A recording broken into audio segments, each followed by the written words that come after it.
Good morning.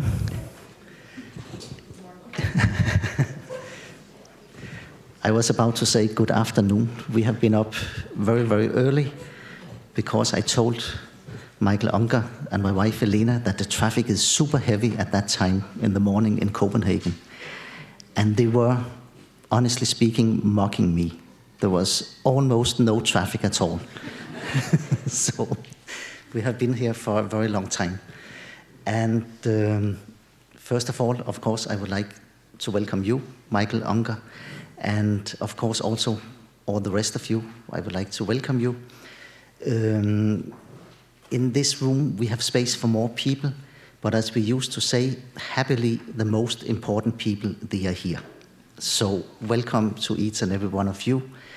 The announcement of this has been a little late, and I'm very happy that all of you, that you could come today with this short notice, and again, welcome to you. Michael Ungar, we are also very happy that you are here. You are going to give the speech, and it will be on resilience. Michael Ungar has made a lot of research around the world, and of course a lot of research in Canada as well, on research in families, in children, and in young people. And I will not take up more time. As you can see, Michael published a lot of books, and you are very influential in this research area, and also, and I would like to state that, in helping a lot of families. You are a hands-on person, and I really like that combination of being a researcher, but still keeping in mind that this is about helping people in problems or challenges. So you have a very huge clinical experience, also a community experience, and you combine that with the research. So welcome to you.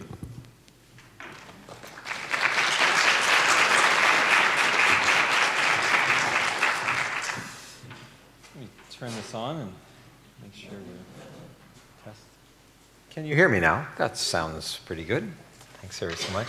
Peter, thank you very much for organizing this and making this possible. It's a real honor to be here. Let me just check in. I'm curious about the audience. How many of you are in the education field, as in teaching in schools or something like that? How many of you are, say, more in community settings, mental health settings, child protection settings? Those kinds of things, okay. And how many of you work principally here in Denmark, first of all? Most of you? Some of you work internationally as well? There's some Save the Children folks as well. I'm going to, I could speak on this topic over many different ways, but I thought I'd focus mostly on child populations in countries like Denmark and Canada, United States, England, and just see if I can talk a little bit about that. But I'll try and also share perhaps a little bit of what I've learned internationally as well. It is funny, when you do work like this, so I get to work in more than a dozen different countries around the world, trying to understand patterns of resilience, or how children cope under great adversity. And one of the things, as Peter mentioned, is I try and take those ideas and don't just simply theorize them, but try and bring them over into clinical applications with children who are very vulnerable because of child abuse, because of immigration, refugees, children living in poverty, children exposed to violence, gangs, those kinds of things. So that's kind of what I'd like to start with. First of all, let me just do a sound check. How is my English? We're okay. I realize for many of you it is a second language, and I'm just checking that I have not a word of Danish. My apologies. I can speak several other languages, but not that one. So let me just, the best place I know to start, and I could bring you any number of examples, but I thought, why don't I bring you a fun little example of what this means in practice, or my understanding of resilience. And to tell you the truth, most of what I've learned about resilience comes not from people who are adults. We're a bit silly on some of these ideas. I like the children. The children are the experts. So a while back, I was working with a 6-year-old girl. And the girl was brought to me in my community practice. I was a clinician, a family therapist. This is one of the hats I wear. And her mother drags this little 6-year-old into my office and shoves her in front of me and says, "Fix the little thief." And you know you're going to have an interesting day when that's how your day starts. So I have this little girl in front of me who's just being called the little thief. And I have to fix her. So I ask, okay, well, what's happened? What's happened? And the mother tells me this story that this little girl had gone to school. She's one of these very quiet children. She doesn't have any friends. She's very plain in her demeanor. She doesn't stand out. She's not academically very gifted. She doesn't really have anything special about her. And mom has a younger child at home, so she's very busy. So this is, in a sense, a benign neglect. Not a lot of attention is being given to this girl. And the girl goes to school and doesn't have any friends and decides, I want to have friends. So what she does is she figures out that the best way to get friends is to leave the school at lunchtime. This is one of these schools that the children are supposed to stay at the school at lunchtime. But she leaves the school ground at lunchtime, walks across the street, sneaks across the street, goes over to a 7-Eleven store, like a little grocery store, and goes in. Now, I'm not sure if the 7-Eleven stores in Denmark have candy bins, but do you know these where you open up and you pull out one candy and you have a little bag? So she would go in and make herself a little bag of candy, and then as she would steal it, she would actually steal it from the store. And the way she did that was she would stand beside an adult as they went out of the store at the checkout, you know? And if she was standing beside an adult and walked out with the adult, nobody noticed her, because nobody would assume a 6-year-old was shoplifting. So she would then go back to the schoolyard and give out the candies. And all of a sudden, she had friends. Isn't that a terrific solution for a 6-year-old? Isn't that a creative, resilient strategy for a 6-year-old to get what she needs from an environment that is not satisfying her needs? Now, this worked really well, by the way, for about 2 weeks. And then after about 2 weeks, all the teachers and the monitors on the playground began to notice something going on. And sure enough, they soon discovered what she was doing. And they called the mother, and they said, "Excuse me, we have a problem. Your daughter is doing this and this and this." And the mother was just aghast. She was absolutely certain that this was the beginning. It would go from stealing candy to probably doing drugs, and then it would be hanging down in Christiana with all the other hippies, and then it would be sort of a steady. I was there yesterday. I had to check this out, and it would be a steady slide into mayhem and prostitution and drugs and all kinds of stuff. She was certain about it. So that's how she brought the little girl to me. And I was working with the little girl, and I simply asked her one question. I said, "What happens when you steal candy?" And the little girl said, "I have friends." And I thought to myself, that's a problem we adults can help with. So what we did was, I cannot help a child make friends. It's very difficult to get a child to have a friend. But I can create an environment around a child so that she has more status in that environment. I can give a child a way of being perceived by others so that people want to be her friend. And what we did as an intervention was we worked between the mental health team and the school. We worked together, and we got the school to basically do this. In the school, there was a junior kindergarten. So this girl was age 6, but there were children in the school who were age 4. And what they did was they had one of the assistant teachers come up from the junior kindergarten, knock on the door of this little girl's classroom, and twice a week ask the little girl to go down to the junior kindergarten and help teach the little children their numbers and their colors.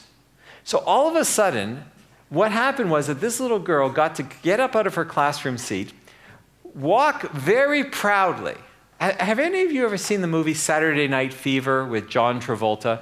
Would that be, you know that way that John Travolta walks in that movie with the white suit and the Bee Gees music, and he's going down to dance one night, and he has that beautiful John Travolta sort of strut like that, you know? That, for me, is that sense of power that you see in a child when they're being acknowledged, when they're being made to feel very special. So what the school did was they basically made this little girl feel very special.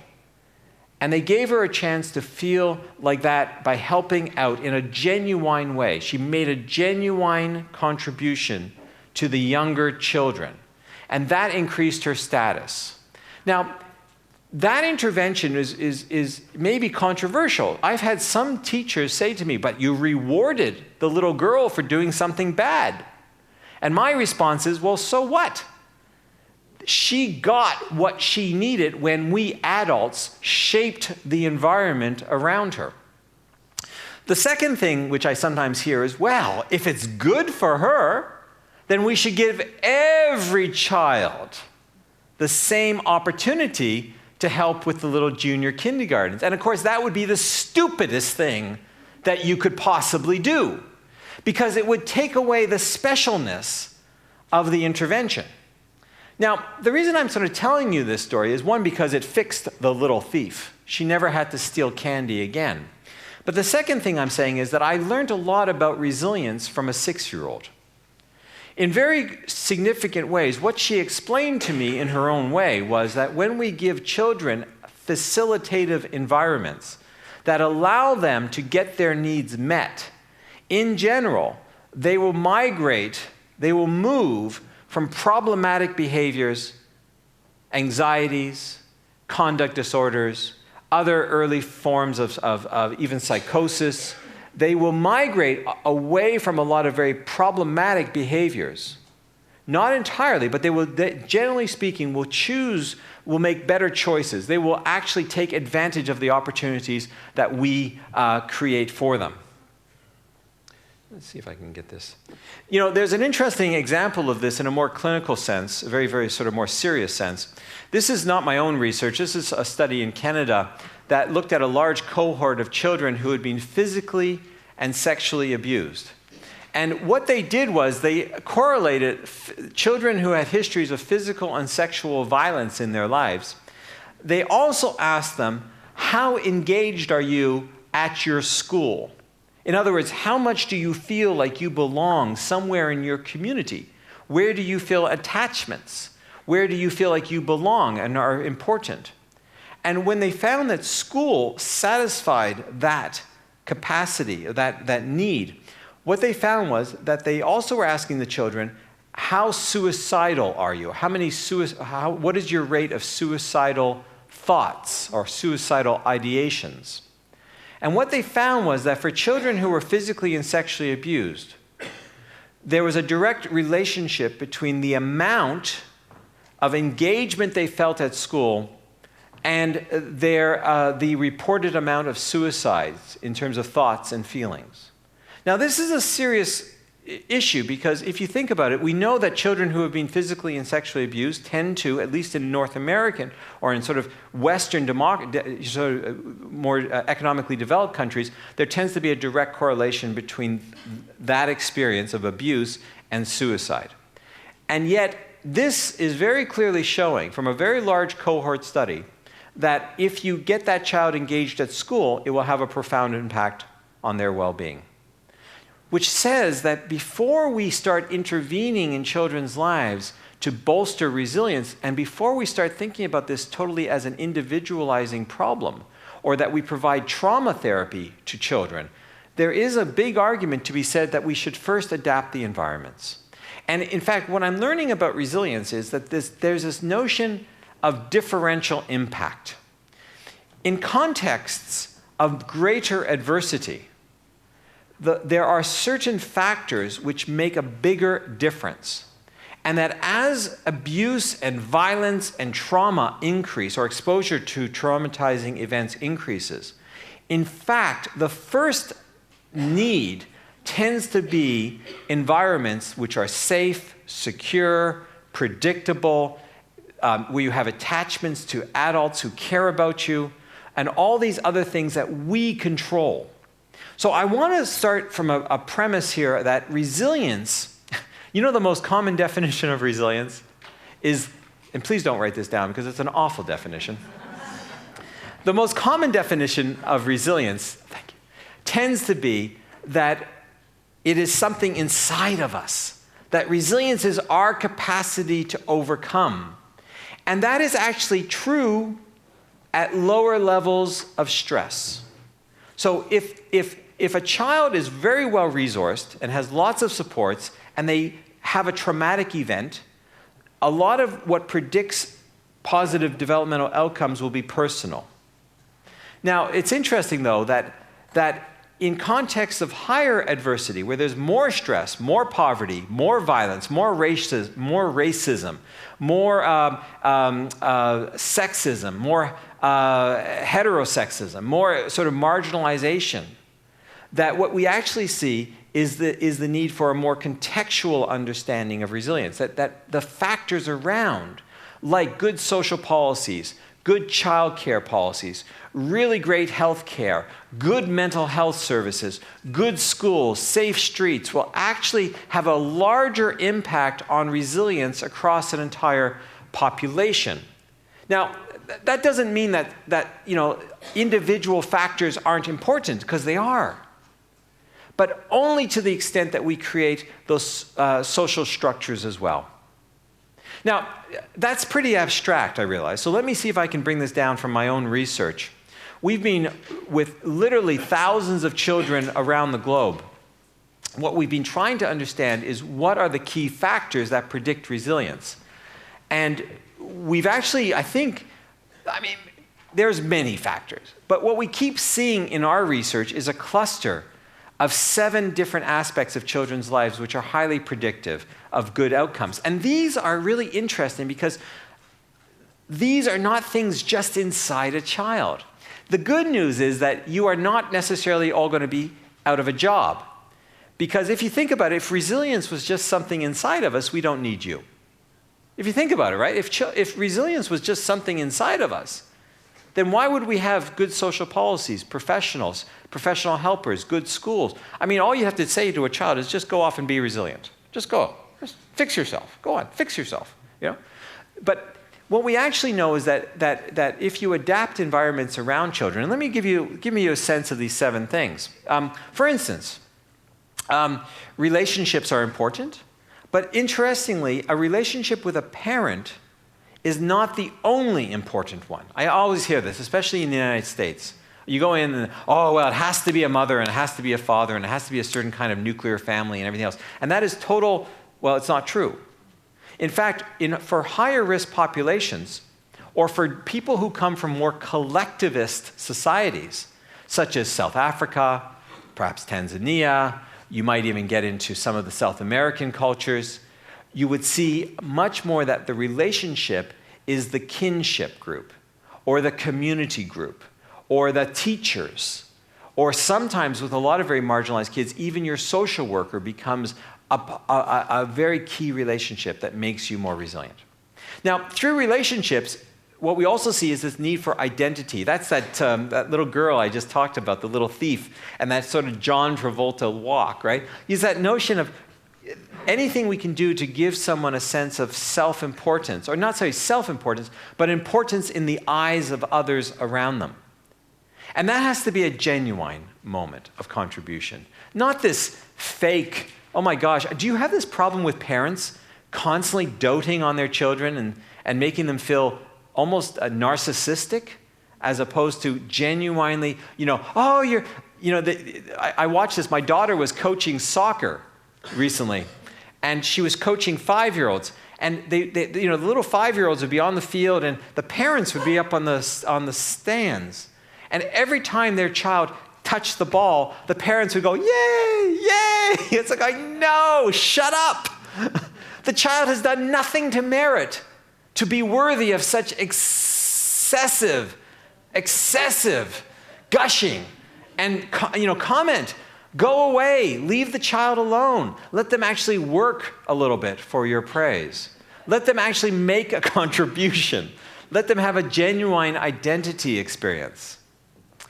We also see power and control experiences, efficacy, both in terms of social efficacy, the ability to adapt to your environment, but also that sort of personal efficacy, that sense that I can control my world, that I can make decisions that are to my own benefit. We also see an aspect in our work of social justice, and this is quite unique to many of the resilience studies around the world. If you look at a lot of the other resilience studies, it's not often you see this aspect of social justice mentioned. Now, kids don't ever say, I need social justice. What they talk about instead is, I want to be treated fairly in my community. So we work a lot with, say, children who self-identify as lesbian, gay, bisexual, or transgendered. And what we'll see in those children, they'll say, for instance, I want to be treated fairly in my school, in my community. I don't want to have to necessarily hide my sexual orientation. In the same ways that a child who is identified as a racial minority does not want to hide their identity either. We also see basic access to material resource makes us resilient.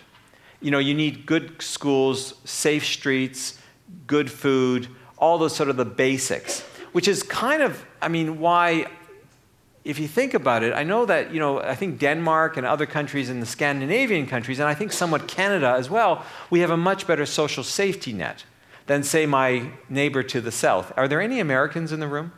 I'm not going to insult anybody, am I? Okay. I have lots of friends who are great Americans and stuff, but there is that sort of, there is that sort of a bias that actually I think children are made more resilient in contexts in which there is good government social policies that capture and support them.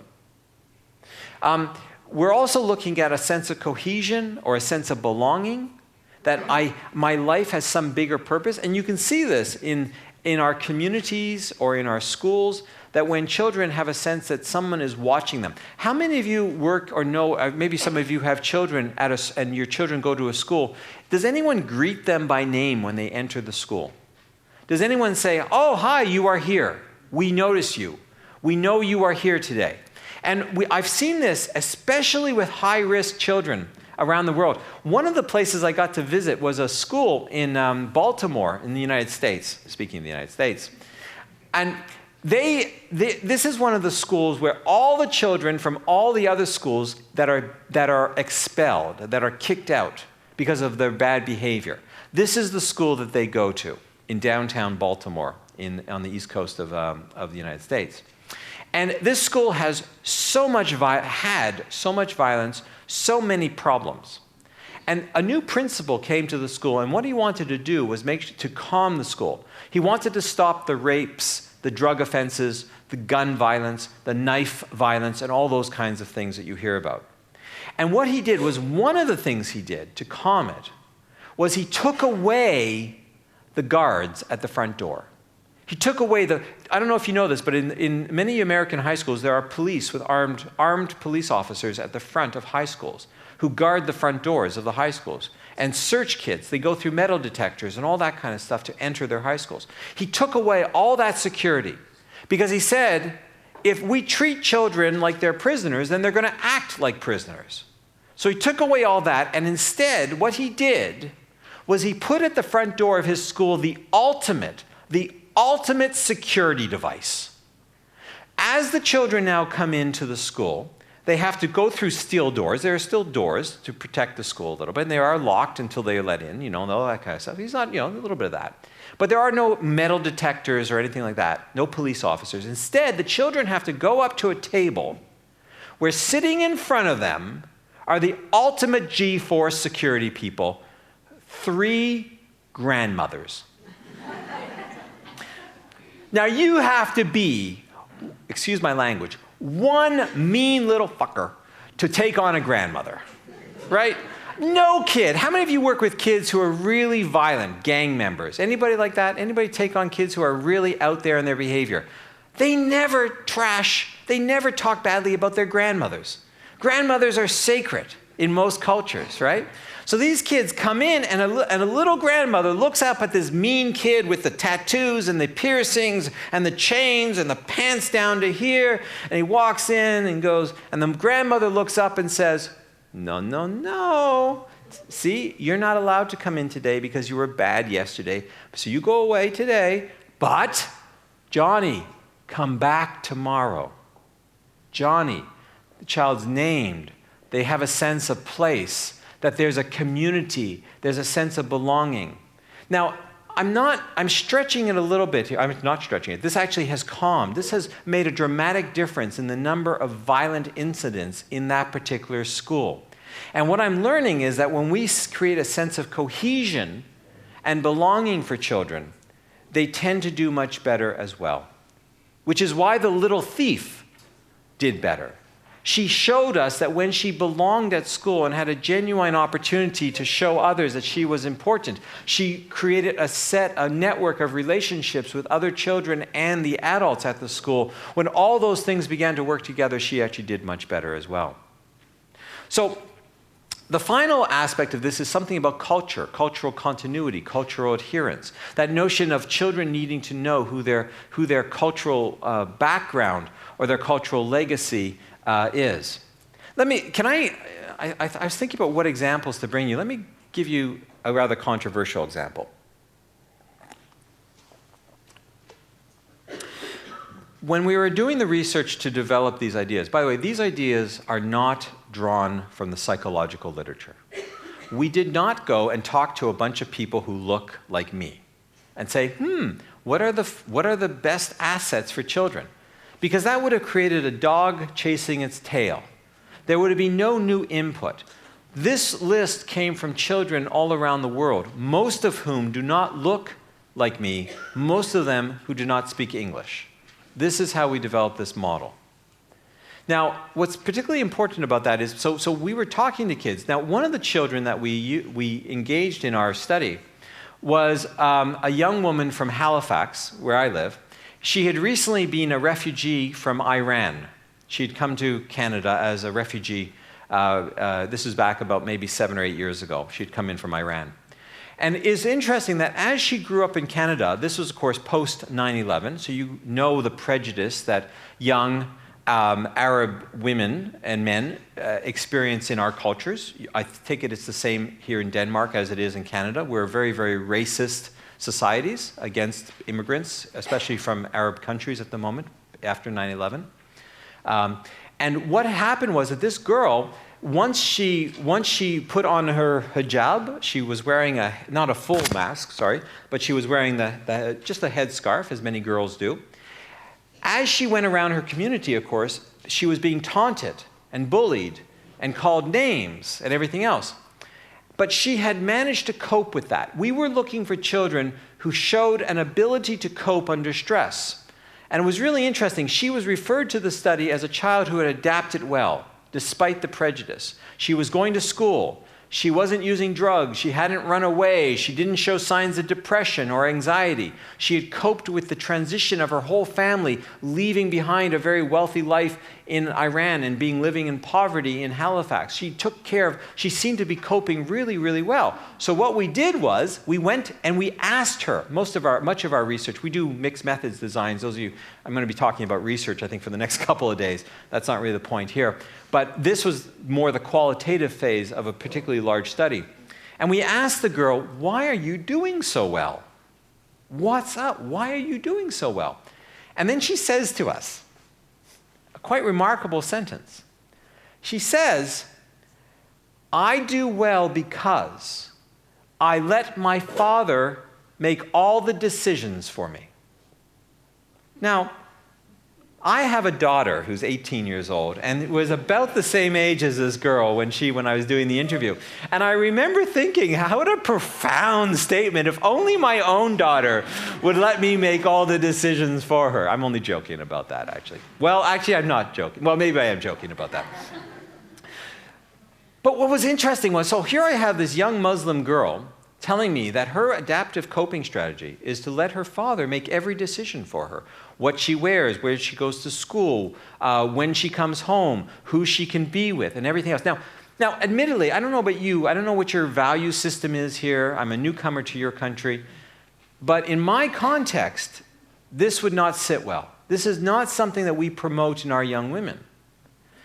And yet, I have to sort of step back from my own value system and say, look, help me to understand this. Because in this context of where this girl is being excluded from her community, this strategy, though controversial, it works. It gives her relationships to a vast, through her mosque and through acceptance in her community, it gives her a whole network of relationships. It gives her a very powerful identity. And I know that we don't necessarily see it, but for her, wearing the headscarf is a rite of transition, a rite of passage into adulthood. It gives her a very powerful identity as a young Muslim woman within her community. It also, she explained, gives her a sense of power and control. She chooses, or she perceives it as a choice to participate in her religion and her value system and her community. She goes further. She says that even though it protects her against the racism of the other children, it makes her feel like she's being treated more fairly, at least within her own ethnic group. She says it gives her access to a family that cares about her. They look after her schooling, her food. She feels cared for in every possible way, and she feels safe when she's with her community. She also feels like she belongs somewhere, and she feels like she has a sense of her culture over time. Now, think about the alternative for a second. Could we get into her shoes? If she acculturates, if she lets go of that set of values, what is she left with? Now she's a new immigrant living in poverty, racially marginalized still because she's a visible minority. What does she lose? She loses her family, her mosque, her community, her culture, her language, and a vast network of supports and relationships. Now, you and I might disagree that this is a good strategy for her. My own values are not in congruence, do not agree with her values necessarily. But I understand her choice in a particular context at a particular time. My argument is that if we change the society around her and help her find a better balance between her own culture or her heritage culture and her new adopted culture, if we could ever help her find a middle ground, a balance, that chances are she would accept that invitation. She would find a middle space. But that will have to do with whether or not the community around her is facilitative or helps her to make that possible. So in a sense, what I'm beginning to understand is that psychological resilience is something that happens in the context of adversity, and it is people's capacities to navigate their way to the psychological, the social, all the physical resources that sustain their well-being. You have to be able to navigate. You have to be able to find what you need, which of course means that we as communities have to provide what people need. But it even goes even further, of course. It's also about people being able to negotiate for what they need. It's that sense of back and forth playfulness with our societies so that we get what we need in ways that make sense to us. When I was, just a small example of that, I know that some people work internationally, and again, I learned this quite vividly from an international context as well. When I was in a very remote part of India, there's a lot of violence as we were doing some of this research in Assam province, right on the border with Bhutan and Myanmar and Bangladesh. What we actually saw was a facility set up to treat mothers who were addicted to heroin. So you had adults, women, who had developed addictions to heroin and often were involved in the prostitution trade or otherwise to cope with their addictions and to find a financial means. An order of a religious group of nuns had set up a school, a shelter for these women. And what was also interesting was that same group of nuns also ran a school a very good school for children in that same community. So what you had was literally, over here was this beautiful school for children, and over here you had a house that was set up to house mothers who had heroin addictions, to help them come off of the addictions and to establish themselves economically. So there were small microcredit schemes, small bits of money. They had a garden, they learned crafts, they learned how to sew. They developed a skill set so they could leave the prostitution trade and get into another mode of coping. Sounds good, right? What was particularly interesting was that the children came with their mothers to the shelter when the mothers were getting off the drugs. Isn't that neat? And the children, when they came to the shelter, they got to go to the school. Isn't that really neat? So not only did they get their mothers detoxed from off the drugs potentially, they also got to attend what was the best school in the district for a period of time, which had a completely amazing impact in terms of stabilizing these children, most of them who ended up living on the streets, who ended up helping their mother, who were working children, or themselves drifting into the sexual exploitation of prostitution and other kinds of crimes. Great idea. Now here's that's amazing, but here's what's really amazing. This is what really caught my attention.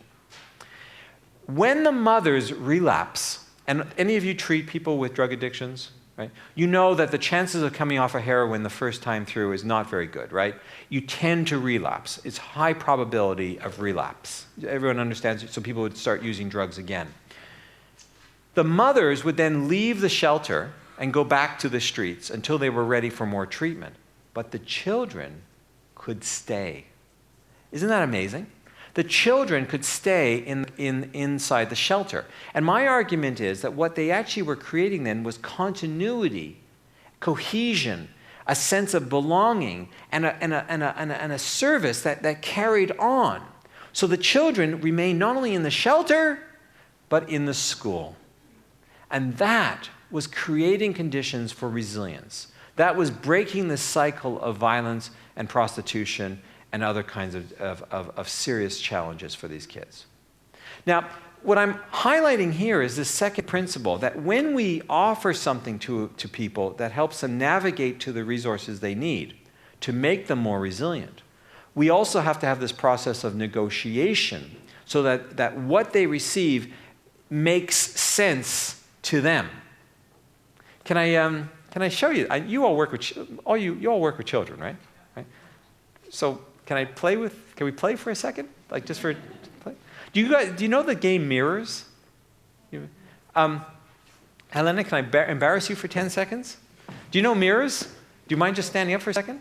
Just, you don't have to move. Okay, this is small. This whole thing has several parts. First part, one person leads. One person leads. So Helena, you're gonna be my mirror. So if I hold my hands up like this, all right?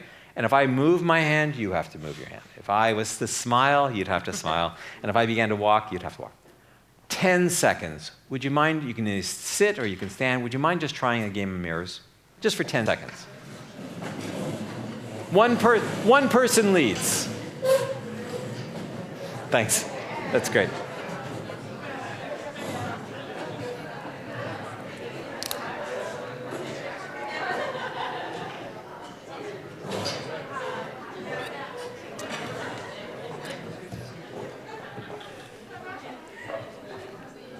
Okay, now wait, stop, don't move, don't move, don't move.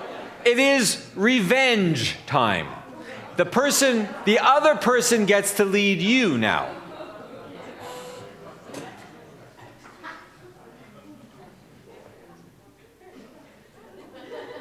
Okay, now stop there, part three. I need you all to just go back to the very first position. And without deciding who will lead, no winks, no verbal cues, no predetermination, no decision about who will lead. Just start and see what happens.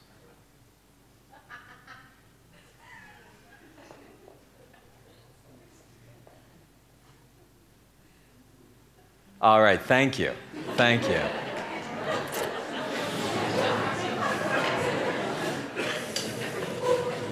A while back, I was trying to figure out how do you give people a sense of that negotiation, that it's not just about people aren't resilient just because they find resources or resources are provided to them. They are resilient because they also negotiate for those resources. Now, I'm going to curious. The third time we did that exercise, most of you moved, right? How did you move? How did you decide to move? What happened? Like, because nobody had decided. We hadn't decided who was going to move, right? But you started to move. Did one person just start moving and the other person what? They let you be the bully? Or the leader? The leader? Did I say bully or leader? Bully? Was somebody the leader all the time, or did it pass back? It passed back, right? My experience of our research and my clinical practice, whether it's with a 6-year-old girl or the 14-year-old girl wearing the hijab, my experience is always of negotiation that looks like that third exercise. So the girl with the hijab comes into our research study and she says, Mike, I wear a hijab. I let my father make every decision for me because it keeps me safe. It fights back against prejudice. It gives me a community. And I'm going, whoa.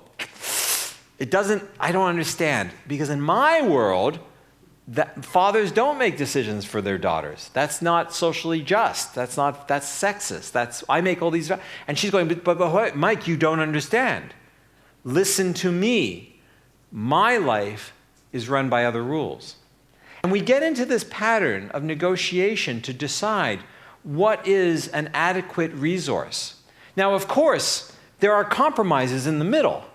If I change the society around this girl, if I give her opportunities bit by bit, little bits by bit, her value system will change and her family's values will change as well. But there is this dynamic process in which we create the patterns of resilience that we see in people as they go through life. So this whole notion of what is culturally meaningful to people becomes a terribly profound consideration when we're understanding resilience. And simply set that, while the definition is quite complex, it really just comes down to 2 basic words. We need to help people navigate to what they need, which means that we as a society must provide them with what they need, and we also must help them negotiate. It's a bit like this. Have you seen this, do you do this in Denmark, where if a child is bad, they must go up to the board and write lines? You don't do this anymore. I'm sure you don't, right? We don't do this in Canada, but when I was smaller, when I was a child, this was one of our punishments.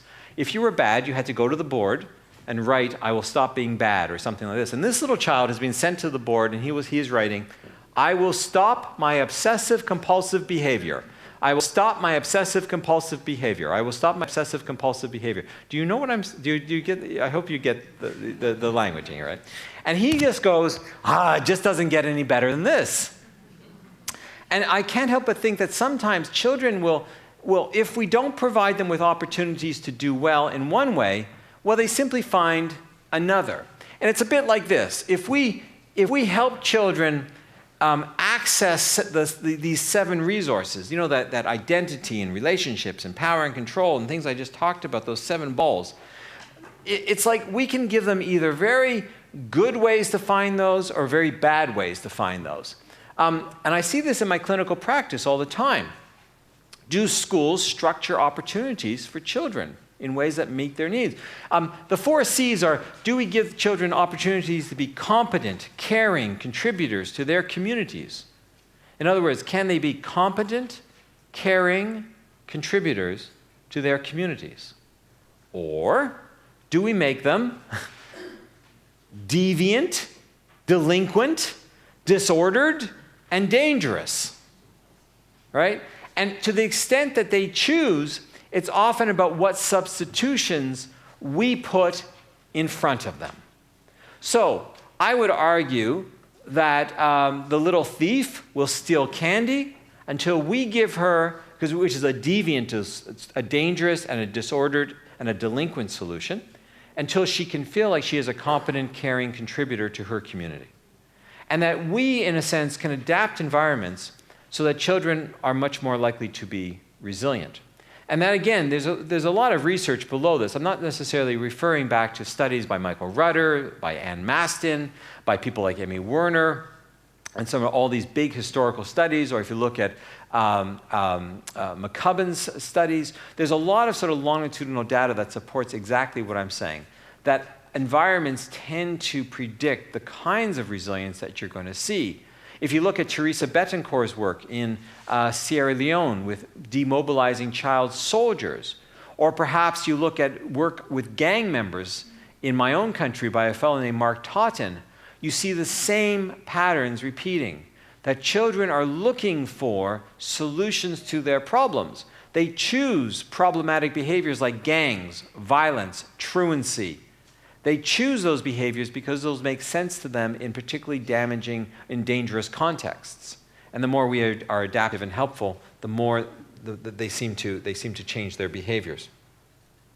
So let me just give you another sort of concrete example, one that's maybe more relevant to people in child welfare and mental health settings. A little while ago, I was working with, this is a case study that is reported and has been published as well. So if this and other studies are sort of out there. I was working a while back with a young man. When he was 12 years old, he had witnessed the suicide attempt of his father. So this boy had come home from school, and his father, who'd been struggling with clinical depression for many years, the boy found his father hanging in the basement of their house. So he was the one who walked in on his father, literally hanging from the ceiling, and the boy had gone over and had to lift his father, get him down from the ceiling, and then call the ambulance and call the police to come and help. Right? This was what he had experienced. About shortly after this, the father went into treatment. He was hospitalized, and the family, was trying to help him. But the mother, who had other children, there were 3 children in the family. This was the oldest boy. The mother finally said, "I've had it. I cannot keep doing this. I've dealt with this man for many years. I am leaving this relationship." And she divorced. She started the separation and divorce process. And she expected her son to come and live with her, but he did not. What he insisted, even though he was only at that time he was 13 years old, he insisted on living with his father to protect his father and to make sure that his father would stay alive. Now, what was problematic about that was that he was not going to school. He wanted, anytime his father looked a little bit depressed in the mornings, he would not go to school. So the boy would not go to school, and he would stay at home. And the school kept trying to get the boy to come to school. They kept saying, "You have to go to school." They tried fining the father. They tried, sending the police over. They tried all kinds of things. And the boy just simply said, "Well, no, I'm not coming to school. If I go to school, my father will be dead in the evening. I'm not going to live that again." So what do you do in a situation like that? Is the child being resilient by leaving school and helping his father? Is that a positive or a negative? It depends on whose point of view. So the intervention was kind of controversial. What we actually did was we thought about it from the point of view, okay, so this boy is looking for relationships, identity, power and control. He wants to be treated fairly. He's obviously, let's face it, once you've taken your father down from hanging himself, are you a child or are you an adult? You are an adult. You have made the transition to adulthood. Nobody was acknowledging that this child had now an identity as an adult. So the intervention was to help him to be respected in that role. What we did was we negotiated with the father's treatment team at the hospital so that the boy became part of the treatment team. Now, isn't that a remarkable intervention? We said to the boy, "Would you go to school?" We negotiated with him. He said, "What do you need to go to school?" And he said, "Guarantee me that my father will be alive when I get home." How do you do that? But it's a reasonable request. So we said, okay, wait, we can do this, maybe. So we began to work with the treatment team at the hospital and said, would you allow the boy who knows the father better than anybody else, would you allow the boy, with the father's permission, of course, to sit in on the monthly case meetings which the father attended? You know how do you have that in your hospitals, where you'd have a sort of monthly or every 2 months, a treatment team would meet, the psychiatrist, the social worker, the nurse, the home support people. They would all meet together to talk about the case, including with the father. He was there. The father was allowed to bring his son, and the son was given a voice inside the meeting. Now, isn't that neat? The boy basically realized that he has control. He could see the treatment interventions being done for the father, and he basically said, fine, I'm now convinced that my father is being well treated. He is taking his medications. As long as this continues, I will go to school. He'd go to school for the month. He'd go to the next meeting.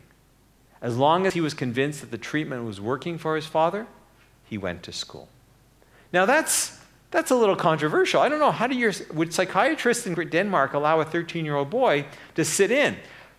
But in this case, we convinced the psychiatric team this would be the most protective strategy for the boy.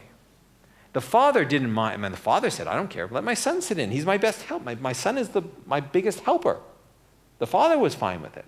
But it took the treatment team going, why not let the boy sit in? Could it be any more damaging than taking your father down from the ceiling? Could it be more traumatizing to have him in the meeting? Of course not. So we began to understand patterns of resilience very much like this. So let me see if I can, so far so good. I think Peter and I were talking about this. I would talk just for about an hour or so, then Peter was going to talk, and then we would sort of open it up for questions and discussions, if that would work, so I can get through a body of material. But if you really have a burning question, don't hesitate to ask. Sort of thing, okay? All right? Let me see if I can even help give you a little bit more theory of this, a little bit of understanding of resilience. If you assume, say for instance, we could kind of, I don't want to give you too much woozy statistics here. I'm just going to sort of show you some basic patterns in the data. But, we can think of a level of functioning as normal, whatever that normal level of functioning is. And of course, what happens is that people experience chronic stressors or acute stressors. Chronic stressors are like racism, social marginalization, a physical disability or intellectual disability, poverty. Those are chronic stressors in people's lives. And acute stressors might be a single episode of, it could be a sexual violence, it could be a temporary crime, a victim of crime or something like that. Something that happens that's temporary and time limited in a child's life. And of course, the compounding effect of both can be a dramatic drop in functioning. Now, there are several patterns of resilience that we see in the literature, and the most common one is this, right?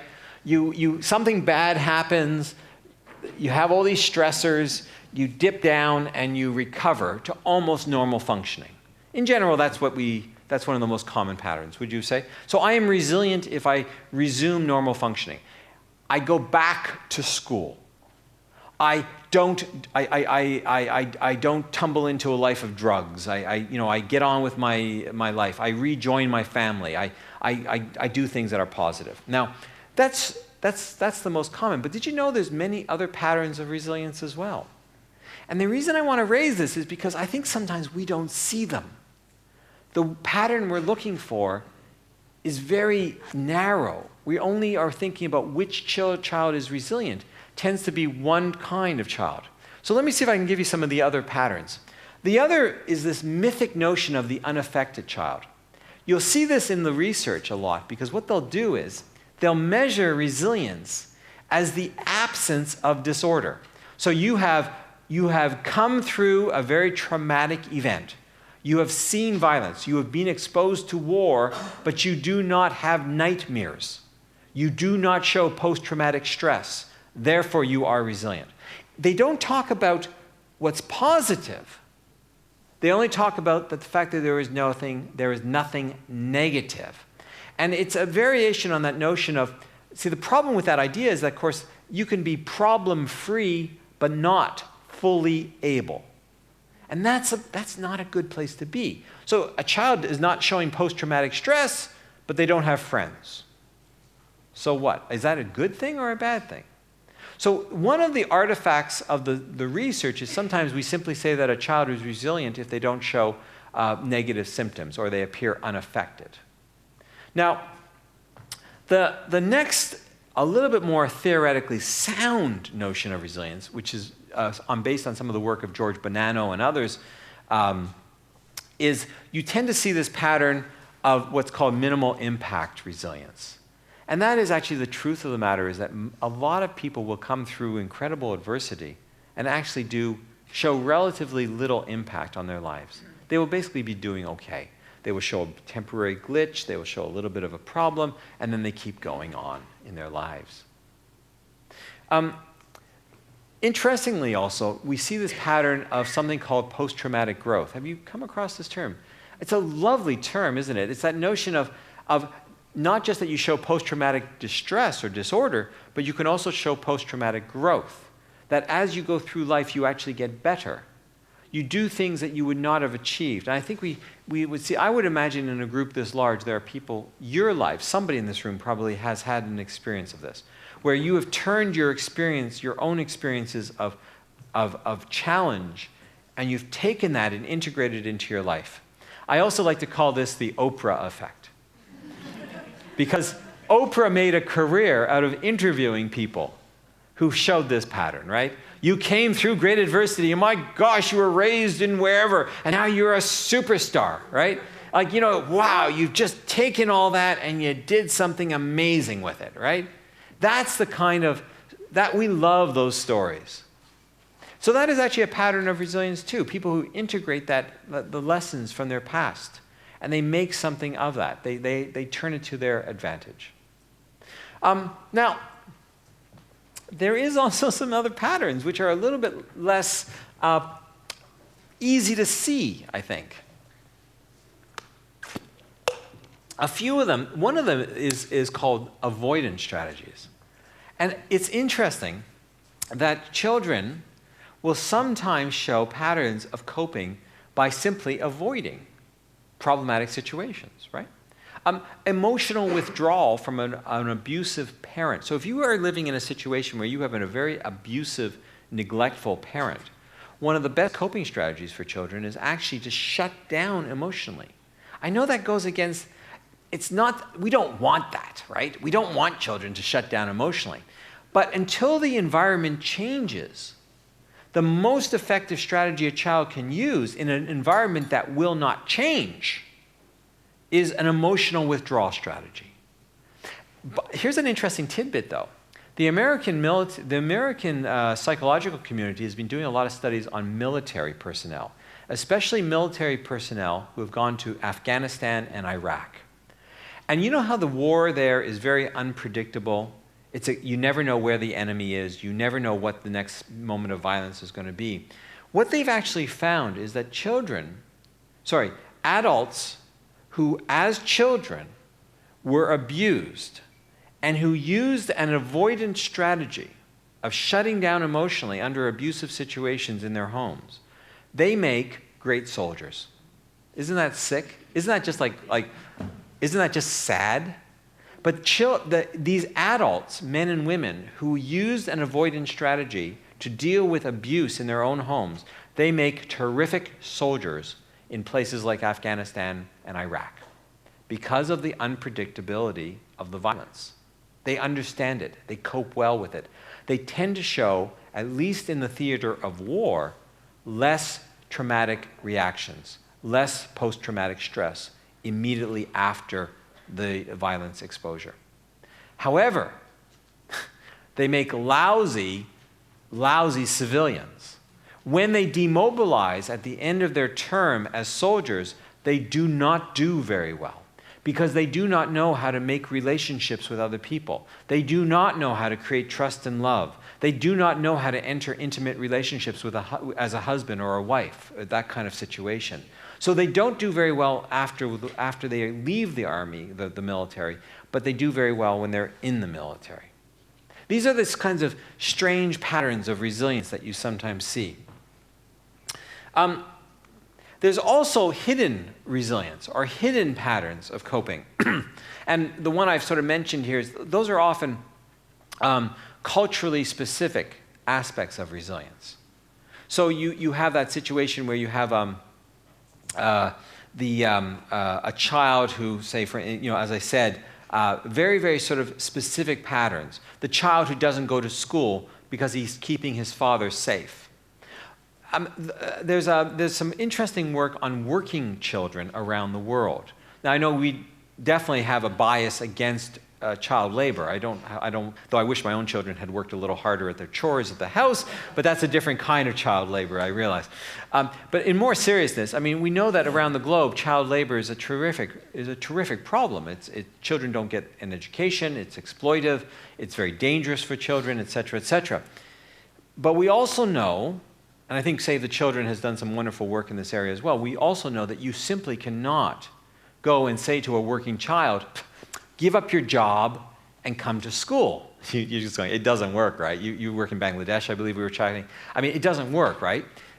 But what does seem to work is a transitional period where school is offered almost hand in hand with the work, that there's some interconnection, at least for a period of time, where school is offered and begins to be given to the children in smaller amounts almost. And the child begins to understand that, yes, through education, my future might be actually quite good. And the family has to be sold on, because the child and the family do not necessarily perceive that education is a road to successful future development as an adult. It takes some time to make that connection for people. Their perception is, the child's perception will often be, if you look at Liebel's, what is Liebel's first name? Morris? Malcolm Liebel?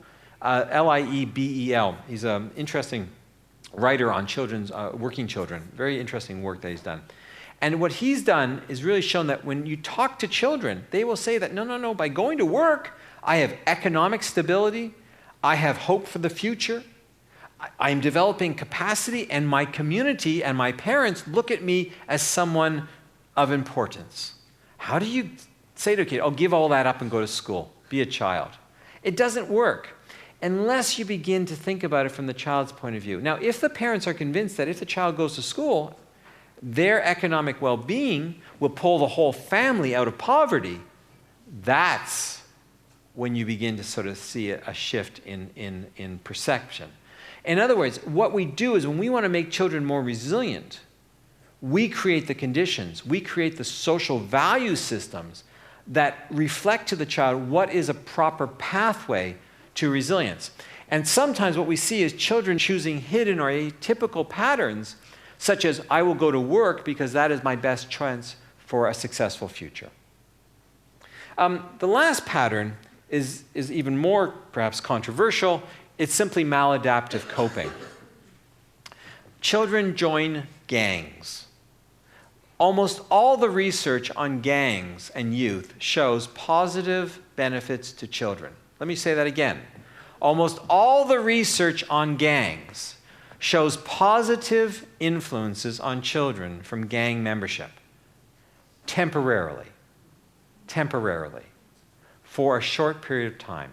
Children perceive the gang as an economically viable solution to poverty. They perceive the gang as protective in conditions of violence and street violence. They can perceive the gang as a way of gaining status, of even being protected, and sometimes of fighting back against racial prejudice. They perceive the gang as protective, sometimes. Or not in every single set, but in many cases. So when I'm understanding resilience, all of a sudden I'm looking at this notion of equifinality, this notion of there's a whole bunch of different patterns to how we can actually understand resilience, and in terms of what children do to cope. So let me see if I can ground this a little bit more too. I was in grade 7 once. It was a horrific year. I had just moved to a community in northern Ontario. So I grew up in Montreal, in Canada, And I moved at one point when I was about 10 years old, 11 years old. I moved to my family got relocated, and I moved to a small community from a very big city to a very small community in northern Ontario. And I was younger. I was a little nerdy. I had a lousy haircut. My family was quite poor, so we didn't have a lot of money. There was a lot of sort of, those kind of things. And because I was the new kid in the school, I was also somewhat socially isolated. I didn't have friends when I first got to the school. I also wore glasses. Now, I wore not, nice, cool glasses like this, but I wore those big, heavy, black frames, the really nerdy. This was well before nerds were cool. This is well before the Big Bang Theory. This was before, Silicon Valley and nerds were making more money than the non-nerds. This was not a good time to be wearing big, heavy black glasses. And what I did was, when I went to school, I tended to take my glasses off as fast as I could to avoid, being teased and that type of thing. Anyways, I went to grade 7. I was a new kid in the school. I was quite intellectually good at school, so of course that made me even worse to the other children, because this was not something celebrated by the other children. And so what I did was, I felt like I walked around with a big target right here that said, "Bully me." And sure enough, there was a kid, and there's a kid in this group here. His name is Jeffrey. And Jeffrey, when he basically saw me, he said, "I can bully that kid." And what I think Jeffrey was doing, and this is what I'm trying to get at, I learned something. It took me 40 years to learn this, but I learned something from Jeffrey. I only realized after, as I was developing these theories, that I began to understand. Jeffrey bullied me. He used me to make himself feel taller. See, Jeffrey, he's up here. I'm not going to point him out. Maybe Jeffrey immigrated to Denmark. Maybe Jeffrey's in the... If Jeffrey's in the audience, come up and say hello later. So Jeffrey, what Jeffrey did was he just teased me. He picked on me. He would push me down. He would embarrass me. He would do anything he could to basically put me down. And interestingly, though, now to be fair, let's think about it from Jeffrey's point of view. Jeffrey was not good at school. Jeffrey had a brother who was already in the criminal justice system. Jeffrey had a father who was an alcoholic and struggled with addictions. Jeffrey was probably being physically abused at home. Jeffrey didn't have any other way of feeling powerful in his world. So what Jeffrey had figured out was that basically he could come to school, and the way that he could feel powerful was to stand on my shoulders. That he could pick a more vulnerable, weaker kid who was isolated and basically push him down by making himself feel taller. Now that's an interesting strategy for Jeffrey. And it worked in a sense. It gave him that status within the school system. Now, it is interesting, of course, that eventually, I just want to give you the story. Eventually Jeffrey had to stop bullying me. And the way that happened was, one day at lunch, about November, I'd been at school about 3 months at that point in grade 7. One day, Jeffrey came over with some of his friends, and I was eating some food in the cafeteria at the school. I was eating some French fries or something like that. And Jeffrey began to poke at my food and eat the food off of my plate. Very intrusive behavior, right? And I got all, shaky and upset, and there's a whole bunch of boys sort of towering over me and everything else. Anyways, Jeffrey eventually laughed and laughed and laughed at me, and he goes off and whatever else. And I'm quite upset. So I picked up my tray of food, and I went over and I threw it into the garbage. I ran out of the school, and I hid on the playground for the rest of the lunch hour until the bell rang, and I went back into class. When I get back to class, I realize I don't have my glasses. I go, oh, shoot. Where are my glasses? And I realized, oh, shoot. I usually took my glasses off at lunch and put them on my tray in the cafeteria so I wouldn't have to wear them, because I thought they made me look very silly, very nerdy. Anyways, so I go down to the cafeteria, and I spend the next hour of my life literally going through all the garbage for the entire school. I have to go through every bag of garbage to find my glasses, because my mother will kill me if I go home without my glasses. I'm only half joking about that. I mean, I was constantly breaking glasses, losing glasses. I mean, I did not want to go home again and have to complain because my parents could not afford to keep buying me glasses. They did not have that kind of money. Anyways, I did not find my glasses. And I was crying and I was very upset. And eventually I go to the principal and I explain the situation. And then it dawns on me. The reason I didn't find the glasses in the garbage is because Jeffrey must have taken them off of my tray when he was eating my food. He must have stolen my glasses. So I told that to the principal, and the principal, well, why would Jeffrey steal your glasses? I said, well, he's been picking on me for the last 3 months. Ah! So they bring Jeffrey into the office, and they basically yell at him and everything else. I have to call home and explain I've lost my glasses and everything else. Anyways, Jeffrey left me alone after that because I was too noisy. I made too much problems for him. And what he did was he basically found another boy in the same class who he could pick on. And that's how Jeffrey coped. Now, that's an interesting pattern, isn't it? It's a maladaptive coping strategy for a boy in a particular situation. But my argument is that if someone had given Jeffrey another way of succeeding, if someone had addressed the violence in his home, if someone had given him some help academically, that maybe Jeffrey would have made other choices. If someone had protected him, if we'd changed the environment around him, he may have become more resilient in another pattern. By the way, just if you're curious, before I bought these glasses, I was in a glass shop. By the way, these are not from the 1970s.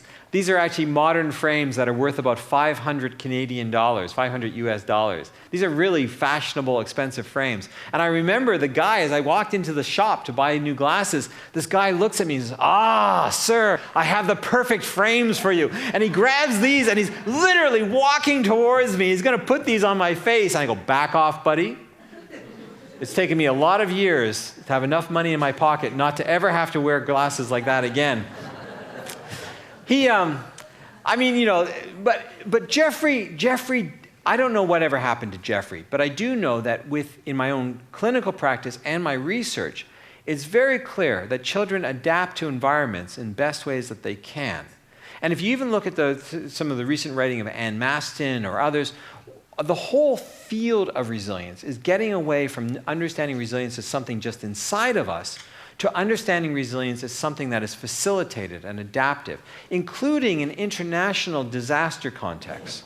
We know that when bad things happen, the strength of a community, the more strong a community is, the more capacity a community has to help children, the more likely they are to do well after a particularly traumatic event. So, in a sense, if I was to let me sort of walk you through the phrasing of how we can kind of think about resilience in sort of very concrete ways. Now, thinking about, again,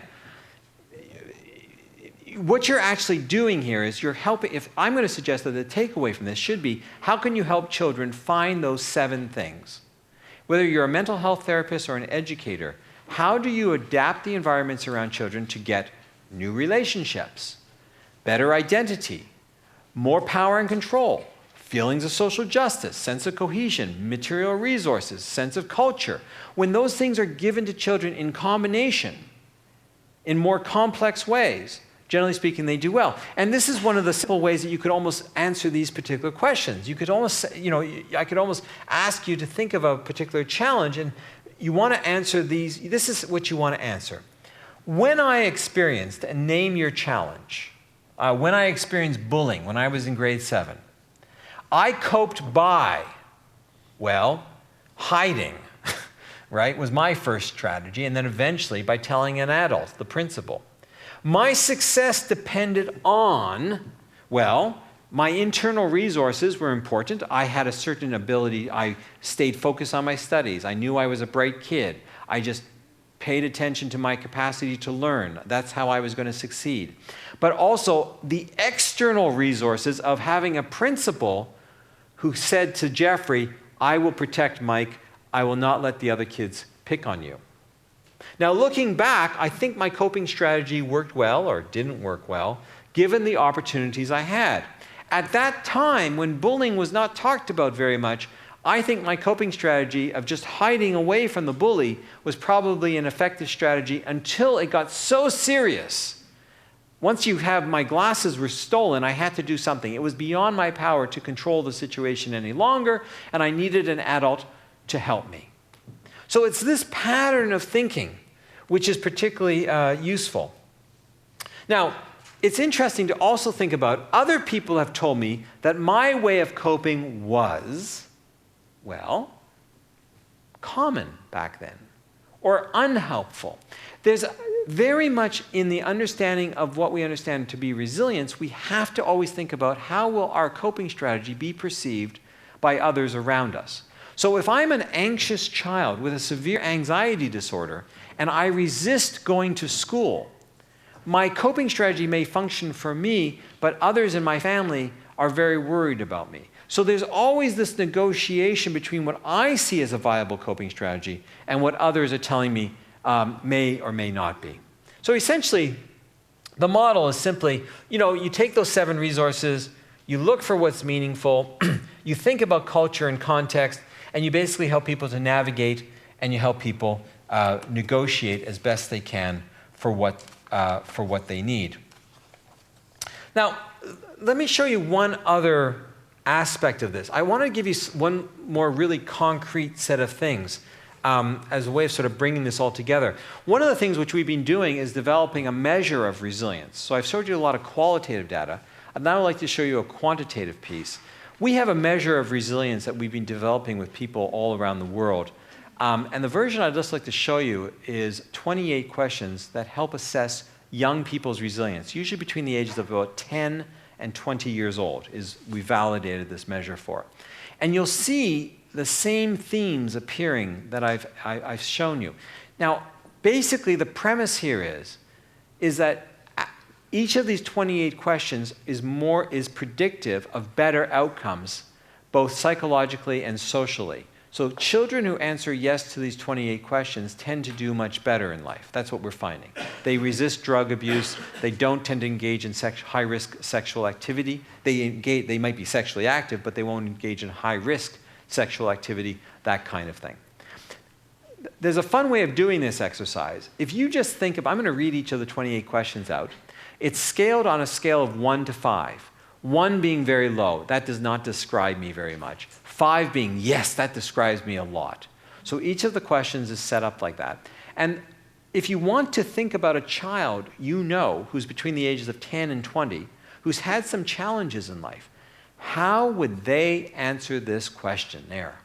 Now, you have to answer it from the point of view of the child, because in that negotiation, if you ask a child, do you know your own strengths? A kid like Jeffrey, the bully, he might say, yeah, I know my own strengths. I'm a great bully. I have self-esteem. I know how to bully other kids. That's fine, because they will continue to use that deviant behavior, that delinquent behavior, until we offer a substitution to engage that child in more pro-social behavior. For instance, bullies also make great protectors. If you think about it, they know how to use their power. But they can also be engaged in peer processes that they actually might become sources of support to other children when given a reasonable opportunity to do so. So let me give you the 28. I'm just going to come out of that. Let me just give you those 28 questions. And I should be able to.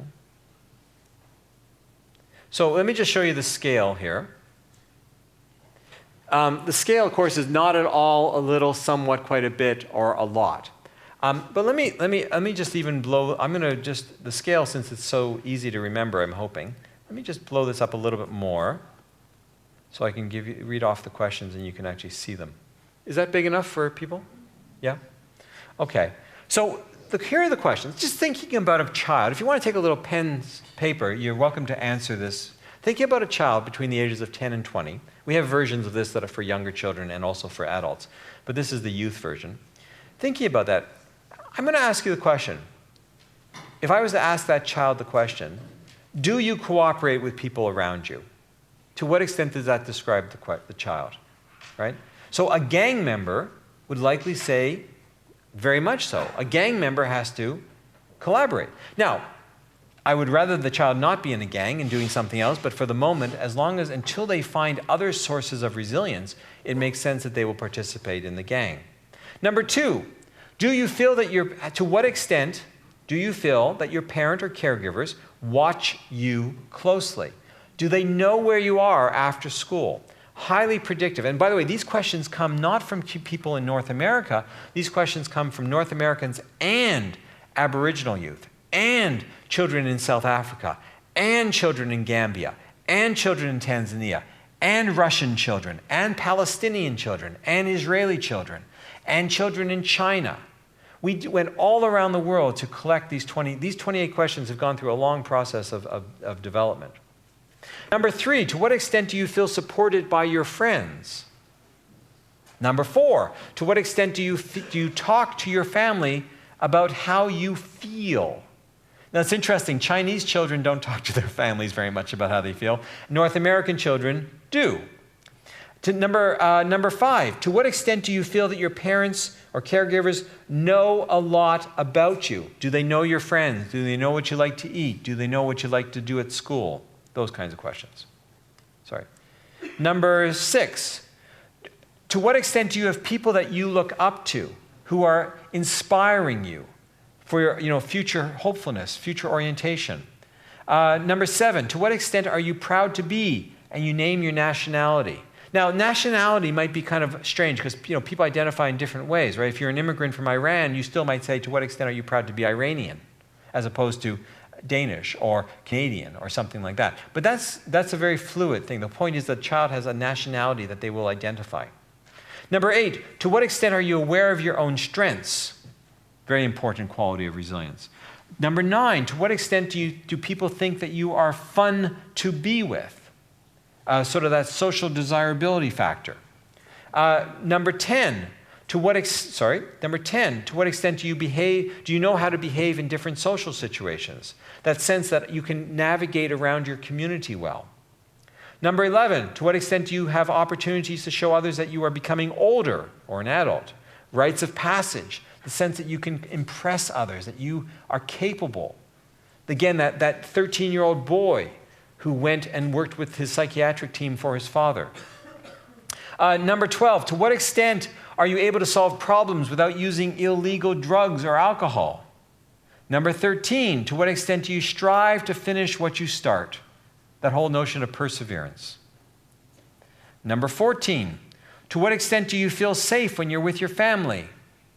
To what extent are you treated fairly in your community? Number 16, to what extent do you think it is important to serve your community, to make a contribution to others? Number 17, to what extent is getting an education important to you? Not necessarily that you go to school, but what extent do you think education is important? Number 18, to what extent do you have opportunities to develop job skills that will be useful later in life? Again, that notion of the working child.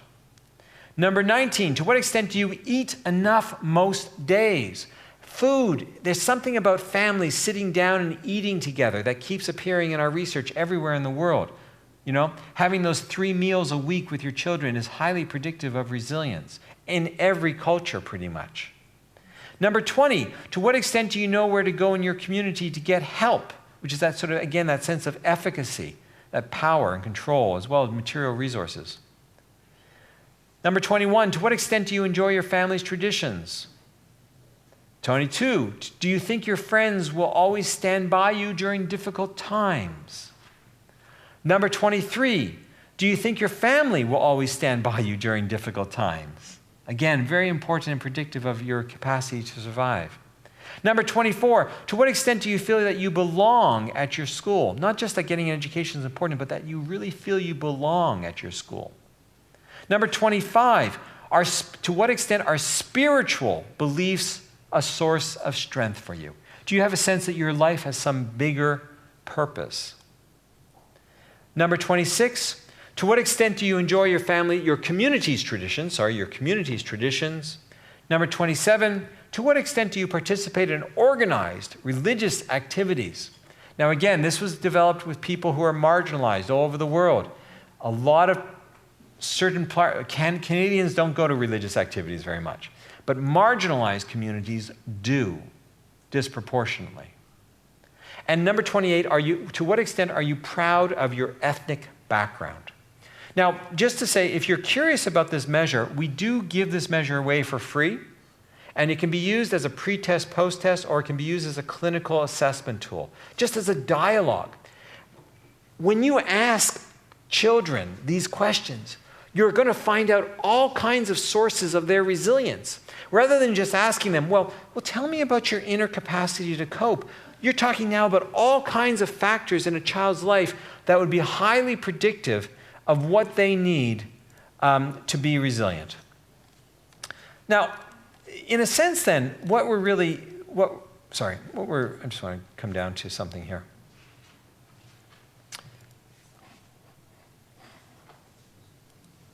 So what we're really talking about is resilience as something that we can create. That measure, by the way, I'm going to wrap up, actually.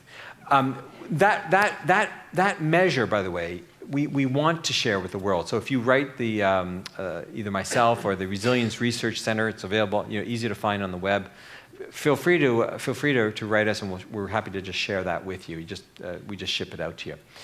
But the whole point is that we want people to begin to think about resilience as something inside particular contexts and cultures. Now, the only caveat I want to make sure I want to leave you with is that, resilience, we don't really yet understand resilience for many of the populations around the world. Most of the research that's done on resilience, whether it's Michael Rutter's work or Ann Maston's work, most of it comes from pretty much Caucasian, white populations living in higher income countries. And that says to me that we don't understand resilience amongst many immigrant groups. We don't understand resilience amongst children with disabilities. We don't understand resilience amongst Aboriginal peoples or children in Africa. In fact, when we did a lot of this research, my children would sometimes come with me on these research trips. And at one point we were in Tanzania back about 10 years ago when we were developing that measure, that very measure that you just saw. And my daughter came with me to Tanzania, and she went to school for a day with some of the children of my colleagues who were actually doing the research there. And my daughter, by the way, is just here, if you can see her there. She's kind of the right there. I love the photo because my daughter is outnumbered on that bench.